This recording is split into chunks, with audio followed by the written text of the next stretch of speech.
1v1 against this Fiora of Leakais, because from what we've seen in the landing phase, Rest has definitely been more dominant, and now he's got a matchup that's a lot more of a coin flip than the Ornn.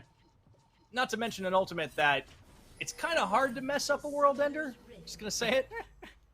So I have more hope for Rest this game. I like his Aatrox, and I think he can have a big play, but they got to survive the burst first if they want to turn the fights in their favor. We'll see. Game number 3, 1-1 apiece here in this Battle of the Banks. The winner goes to Worlds. This is an extremely pivotal game 3 as well. A series tied 1-1. And it's now essentially a best of 3. But BYG, I love this composition. Just feels like a whole lot of comfort in their ability to just delete one problem member on the side of CFO is really, really nuts. The Vex, Vi, Nautilus combination is going to be insane when it comes to generating picks, as Kino could potentially get found out here. Okay, good dodge out on that bandage toss. Nice early aggro from CFO. Actually just going to straight up go in and steal away this blue buff in full vision. But this should result in vertical jungle, right? Because this is happening in plain daylight. It should. So now it just comes down to the adjustments coming in from Gemini. Does he just go blue to blue? And it's actually going to be a contest for the Wolves here. Oh, Gemini is spotted out by this ward. He will also have vision, and now it's the collapse. The chase is on. Yeah, Vault Breaker gonna get popped immediately. The flash is sensed, but they're gonna try and get that Draven to set up. Maybe this was all a bait after all. Shun finding Kino, the flash, first blood, cashes in. It doesn't even matter that they lose Gemini, and they're looking for it. Buff transfer complete. Wako now under fire with no flash. Only the cleanse, doesn't even use it. He knows he's a dead man, and oh boy, that's a lot of money in the pocket of Shun. What a start to this game, Nightstar. Oh my lord. Oh yeah, look at the live react. We even have that is the face reaction. of, really? Really? Draven triple kill? Yes, that was the BYG camp right there. Okay, so, Nightstar, I gotta ask you really quick while this is going on. Is this Gemini greeting, or is this the most brilliant 5D chess to get your Draven an early triple kill ever? Gonna have to say, and double buffs. Gonna have to say it was Kino overcommitting for the play. Once that you know that Gemini is going to flash. After he flashes, there is no play left. The moment Kino flashes over the wall and just say, hey, Gemini's not gonna flash, he loses that 50-50 bet, and that bites him really, really hard. Down into this bot lane, it is now unplayable. The Sivir just has to fling boomerangs non-stop to try and clear the waves, and that is incredibly taxing onto her mana pool. But the compensation, we saw this in the DCG series, is just double down. We're just gonna bring Husha straight into this bottom lane and strong arm our way back in. I'm certainly going to try, but that's a lot of time brush camping, and Shun and Koala actually respecting that possibility.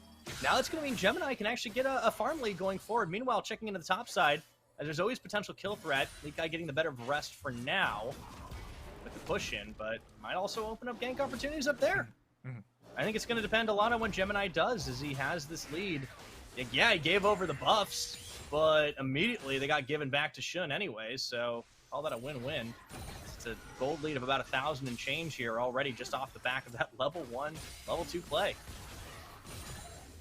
It's such a massive lead. With the Serrated Dirk now completed, it changes the scope of how BYG are even allowed to play the game, because now they're forced to pull multiple resources down in here, and that's a hook miss, and that will just kill the play. Yeah. Husha still an level intercept 3 on that one, and with Gemini around, this is a massive, massive difference in XP here for Husha. Mission finding Minji on the rotation as well, and another 3 times now. This series, it's like the Dragon RNG wants us to have nothing but bangers because it's another first Infernal Night Star. And that is going to put a lot of pressure onto BYG because you're forced to give this first Dragon up, but now you're up against a Draven with the additional Inferno buff onto him, and that is just crazy.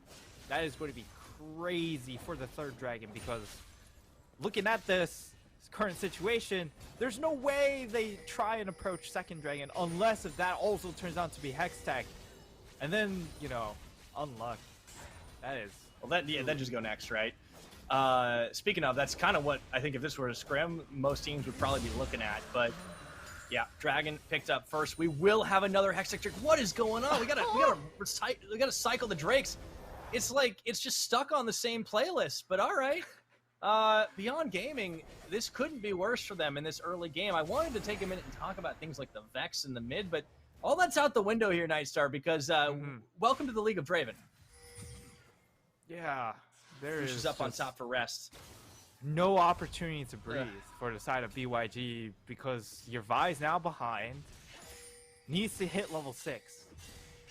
But the fact that Gemini is able to keep pace with you means that once he hits level 6, their team fight is also online in general. And for BYG, they're all about the pick at this point. Thankfully, they have enough damage to overload onto Shun if he does miss position, and even then, they can sort of strong arm it because of the existence of Vex and Vi. The mid jungle power deletion potential is definitely there. It is, but you have to be very cautious about what targets you pick. And Husha still level 5, of course, so is Gemini right now. Ultimate should start to come up online pretty soon in this game, but the pressure just continues to build down to the bottom side. Wako has been able to at least keep up in the farm game. That's certainly worth, as it's hard to keep Sivir down forever. The full differential just from those kills is pretty massive. Gemini finding Husha on the opposite side, doesn't opt to contest, and instead heads back into the jungle. So at the very least, Husha's been able to try and farm himself back up to relevance. Done a good job for now, as Gemini's taken some time. Here's the good thing. Level 6 for Shun. Yeah, lay it on me. Give me the good news. Down in this bot lane, Shun got himself a solo play. That's not good. But what is good, top lane. Look at Lee Kai on this Fiora, having a lead against Rex on a better scaling champion. Pretty good. Well, Wako has unfortunately, really we're back to bad news because he's got fast feet. You know what? He can run away. He does. It's like he can. On the hunt can be defense. Yeah, I mean, it's basically like Silent Ultimate, right? Where he yells cowards, but then he runs away.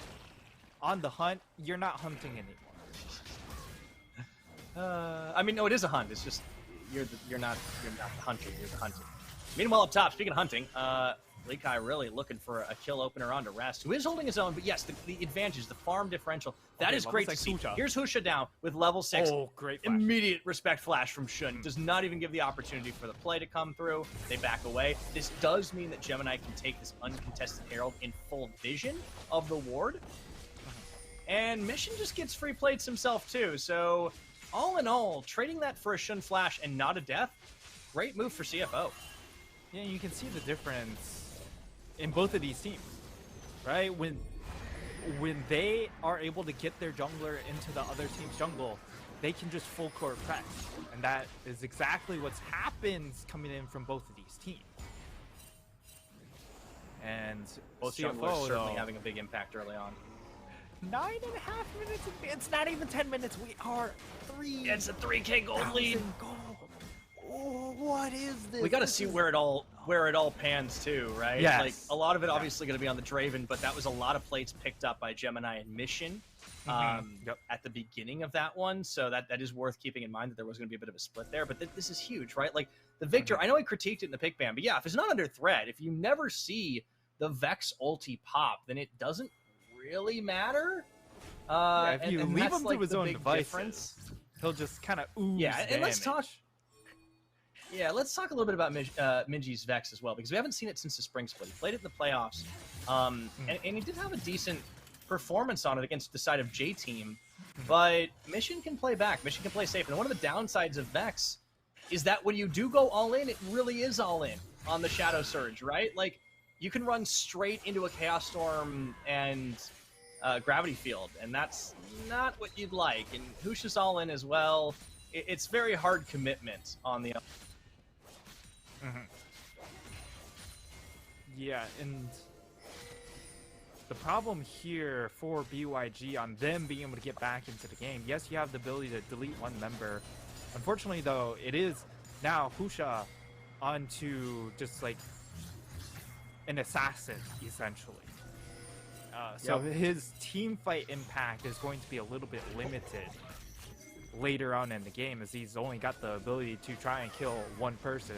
Whereas before, he still has that extra team fight power. Kino setting up for a play, has the flash.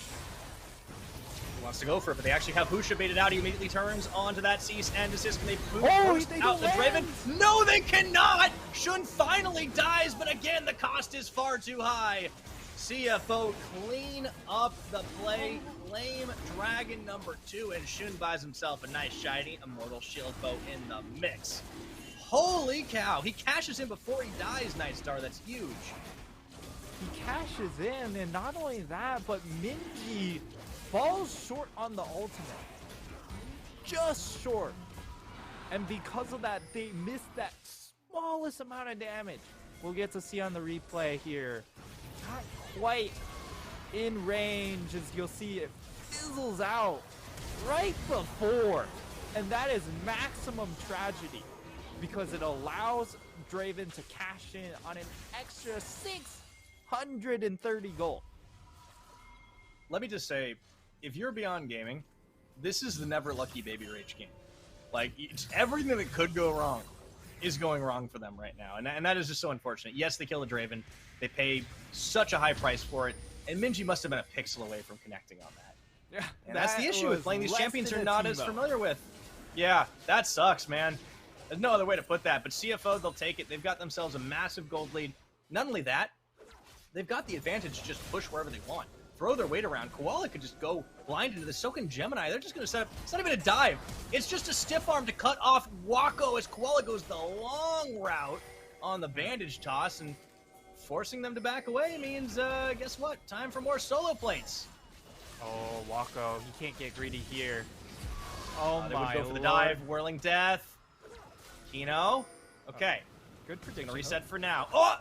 Well, he goes both ways. He's still alive, though. Okay, they wipe out the ward, which prevents the teleport angle from coming in. Or, actually, it's not quite 14 minutes, so the teleport angle isn't going to be there. But now, Mission cuts off Minji, which is Gravity big. Field. The hook doesn't quite connect where Kino would like to, but Mission could be caught out there. Is going to be the cease and desist, but immediately everyone follows over the wall. They got so much more power to immediately delete Husha, Minji, Kino off the map. A double kill from Mission. Yeah, we usually don't call time of death this early, but I gotta say, CFO are looking real hot and beyond. Are not. Oh, baby. Mission this time around, but you don't have the damage to just one-shot him. That's where the victor will start to look real good. Minji gets cut off, and the nice chunk of damage there coming in from Mission, and the side of BYG. This is still a good decision from them, just turning and hoping they can delete Mission. But unfortunately, there's two members of CFO right across the wall as well. So definitely really makes them look silly. But that is a play BYG need to just sort of Hail Mary here, because they are already so far behind. There's not a lot of comeback mechanics on this squad in a team fight perspective, because Wako, you know, you're a Sivir, right? Your win condition is 300 CS. How are you going to get 300 CS though? So, you know, I don't know if you're going to get 200 the way this game's going. Yeah, we're 15 minutes on the clock. It's an 8K gold deficit for the Beyond team. They're going to try to at least get something back, objective bounties. That's huge, but you're facing down a full difference in item, a full collector for Shun. Yeah. Not to mention the boot upgrade. Like, you're so far behind the curve at this moment. And you could see in that fight, Nightstar, that, like, yeah, Mission does get caught. But even then, it felt like CFO had the upper hand. He had enough time to lay down a Chaos Storm. And then the pop over the wall into the Curse of the Sad Mummy. Like, that choke point is an absolute death sentence into CFO. They've got a great anti-dive in those situations. And even though they get a tower down bot, well, they lose out another one top. And Leakai, you know, kudos to him for keeping it on Rest, but Rest has got friends, and they are all doing really well. Now, I like this setup coming in from BYG, right? We just hope Mission oversteps. We've seen him get caught out time after time, but now the chase coming in from Rest. Oh, he finds Husha. Forces the flash, immediately respecting it. Woo, personal space coming through, but I don't know if they can keep him at bay for much longer with another Rift Herald on. CFO are not slowing down. This is what this team does best. When they have a lead, they will absolutely strangle other teams to death. Gemini going in for the 1v2, finding Wako. The damage so real in the second charge, and he even manages to hit him with an emote off the back of it. CFO are just cruising to a victory here. They're going to get a Shelly charge into a base turret. They are hard chilling in that CFO camp. Yeah, well, I mean, they know they got this game on lockdown. There's nothing to sweat in Game 3 right now. Like, yes, they lost Game 2, but... And the other thing is, even though Leakai is still doing very, very well for himself here, the fact of the matter is, this game is out of his hands. He has no control over how this game plays out anymore, because if he joins team fights, he's not strong enough to make a difference in those team fights. If he tries to side lane, he has no map pressure, or he's not going to be able to exert much map pressure here because CFO is just that far ahead. So his best option is to try and just kind of push until he dies to give his team a little bit of breathing room, but it just doesn't feel that good. Off. All right. Mission a little low on mana. Gonna respect flash this out. Immediately turns onto Husha. Look at the damage. Cease to desist. Husha knows he is a dead man. They got one. And they are able to take him down, but Rest is now 1v3 and winning it, as Leakai is going to be a dead man as well. Okay. All right. Shell Surge. Doesn't matter. Get away. Walk it out. Using that extra move speed, trying to chase not nearly enough, though, for CFO. As a side note, can someone like jiggle the Drake dispenser a little bit, like slap the side of the box? Like, we're getting the same Drake order a little too many times for my liking, Nightstar. It's literally the exact same order and the same rift from Game 2. Now for the side of CFO, you just take that a little bit of advantage, and they're going to run with it. 9k gold. Leakai is dead. I mean, he's out, but yeah. Is he really out, though? Okay. It's kind of the question, right? Because they burn so much just to get him out. And that's just really he's out of lane. Now, that's what he's out. Kino got jumped on, took a little bit of poke there. Minji on the side. CFO are wary of the potential counterplay, right? When you have a lead this big, you don't want to throw it away by giving a big fight over to your enemies. But they're finding openings to still trade a little bit better, to just keep this game out of Beyond's reach. Still almost a 10,000 gold lead, 9,000 to be exact right now, as they try to set up brush baits, clearing out wards. Beyond know the information, but as they're hunting, as they're sniffing, they find Minji, and there's nothing he can do about it. That Vex would love to have some personal space between herself and the rest of the CFO team, but nothing doing as they find that kill onto both him and onto Kino. And the only silver lining for Beyond is that they can't give up a Baron, because it's not on the Rift yet. Look at the pings. Pings are going down from inside the BYG and just saying, Leakai, you just have to push all the way into the base. Yeah, if you apply Nexus pressure, maybe they will leave us alone. That is really their only choice. Would love to Jax this game. Oh! Not in range.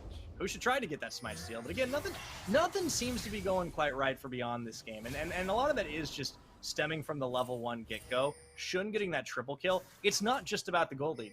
It's about how demoralizing that is to face down. I think the best teams would tilt after that. Yeah, and this is a situation where maybe after that level 1, they just checked out to a certain degree. You can see them still trying to make plays. right? But perhaps part of them are already like, you know, we just have to go for these Hail Mary plays 5-6 minutes earlier than what we might consider because of how far or how doomed this bot lane feels. So now, there we go. Here we go. Good flash. Flash and everything. They just absolutely body Great play, rest, but... shut down golds in favor of them. But yeah, look what they're giving up. It's on the base. Yep. Mission Koala Shun comboing up. Leakai can't stop that. Meanwhile, Gemini's about to make it worse. Leakai, he has to just chase down, try and go for a 1v1 or something like that, right? So, whew. Yeah. Fishes. Well, he challenged Gemini to a duel. The problem is the rest of the team was about to send him to the Shadow Realm. Yeah. Minji will be able to capture some objective gold, and that's, you know, a little something. There's still 12k gold behind. Finish it. So it just comes down to, Kino, he is caught out. Kino getting caught immediately. The curse, the sad mummy keeps him locked for ages, and Shun cashes in again. Oh boy. I want to see Shun's gold. Yeah, at some point, surely we get a gold pulled up, because we haven't been able to really see much of the gold. Or yeah. Draven operates on Pokemon rules, right? Like you win the fight and you get the other person's money. Yeah, and oh, he's got an eye edge. Yeah. Oh man. And a stopwatch. He's got an eye edge, and he still has change for a stopwatch. This is against a 2-item Sivir. That's massive. Yeah, he is far and away ahead of Wako. And Mission as well has opted for the early Zanya. He's learning Pyra. You love to see it. They say you can't teach an old pro new tricks. Well, I think we've changed that narrative.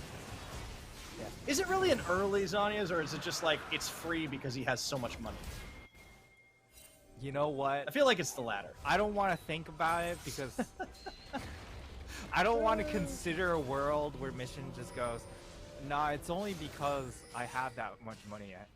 Hey, it could have been reality, a death cap. I appreciate him learning. The early Shadow Flame. Like, he just keeps going for Luden Shadow Flame every single game. Yeah, and he got it, but then he also gets the Zonias. I mean, it's, you know, 50-50. Maybe he should have gotten one or the other first, but it doesn't matter. Worked out really well. Mission's having a great game. Has not really been under threat from anybody, and I think for Beyond, you know, the desperate attempt is to try and funnel as much of the remaining gold on the map into Minji as they can. You know, Wako's still about 100 CS away from hitting the Sivir win condition, which he's not going to hit anytime soon. 23 minutes on the game clock, and CFO are looking to end this one, and they get the teleport in.